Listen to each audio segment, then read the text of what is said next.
शाम के 5 बज रहे थे। बादलों का घना जमाव आसमान पर छा चुका था और ठंडी हवा पेड़ों की शाखों को झुका रही थी। छोटे से कस्बे की गलियों में सन्नाटा था, सिवाय कुछ बच्चों के जो बारिश की आस में बाहर निकल आए थे। काजल कॉलेज की छुट्टियों में अपने नानी के घर आई थी। शहर की भागदौड़ से दूर यह कस्बा उसे किसी पुराने गीत की तरह सुकून देता था। उस दिन वह छत पर बैठकर अपनी डायरी में कुछ लिख रही थी, तभी पहले बूंद की टप-टप आवाज सुनाई दी।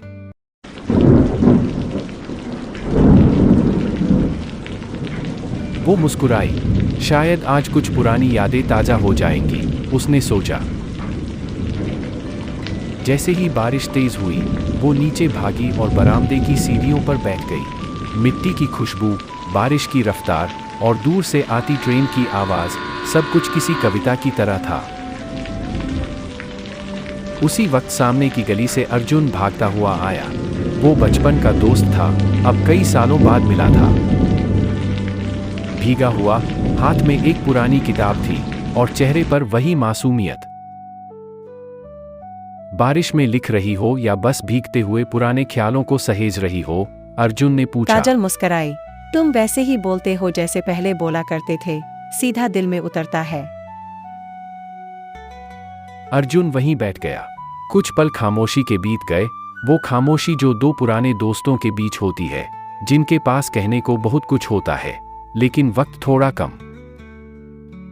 अर्जुन ने पूछा, काजल तुम्हें याद है जब हम इसी बारिश में कागज की नाव चलाते थे? काजल ने कहा। हाँ, और फिर माँ डांटती थी कि कपड़े क्यों गीले किए। चलो बाहर घूम के आते हैं। फिर वो बाहर चले जाते हैं।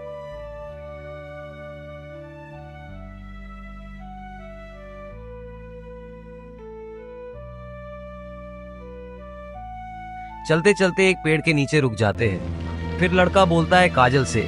फिर अचानक अर्जुन गंभीर हो गया। तुम शहर क्यों चली गई थी बिना कुछ कहे? काजल थोड़ी देर चुप रही।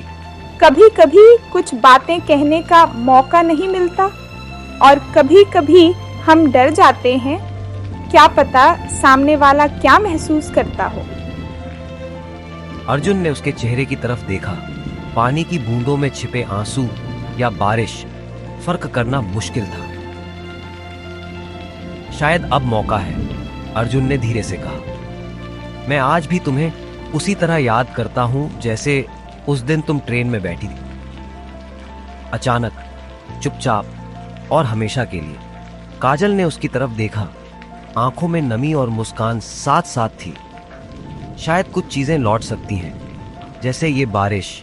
दोनों ने एक दूसरे की तरफ देखा। उस पल बारिश थम गई थी, लेकिन दिलों में जो भीगा था वो शायद अब सूखने वाला नहीं था।